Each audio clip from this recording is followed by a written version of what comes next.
Hey friends, Blake Shook here. So it's spring, that means it's swarm season. One of the biggest things I'm watching for this time of year is my hive getting ready to swarm? That's always a concern, right? We don't want to lose our bees to swarms.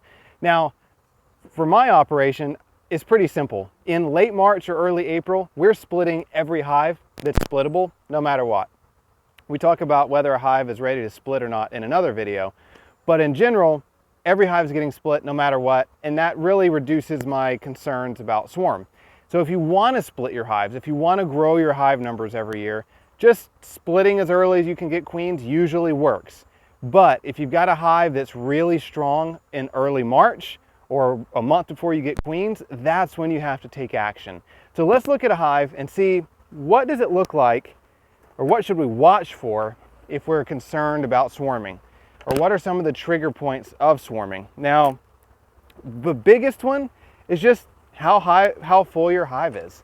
I mean, if your hive is really full of bees, and on this hive you can see this top box, as I look down between these frames, in between every single frame is completely full.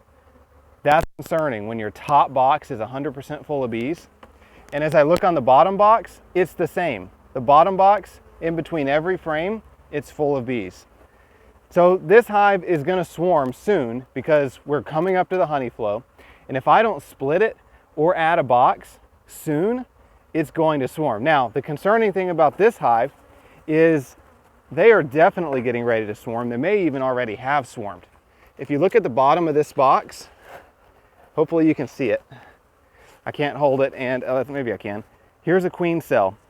And this is where you often see swarm cells, is on the bottom of the hives. So here's a swarm cell, here's a swarm cell. These are the queen cells that they've already put on the bottom, and it's because they are getting ready to swarm.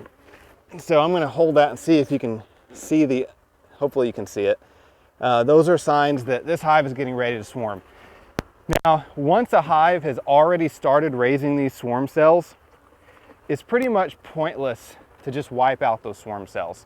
They're generally going to swarm anyway.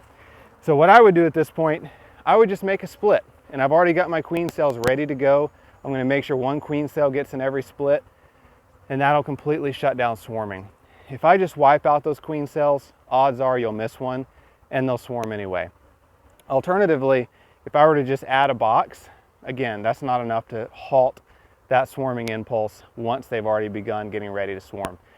If there weren't any swarm cells and I'm still a few weeks from getting my queens, adding a box on top or adding a box between the bottom board and the bottom box should hold them over until you get queens.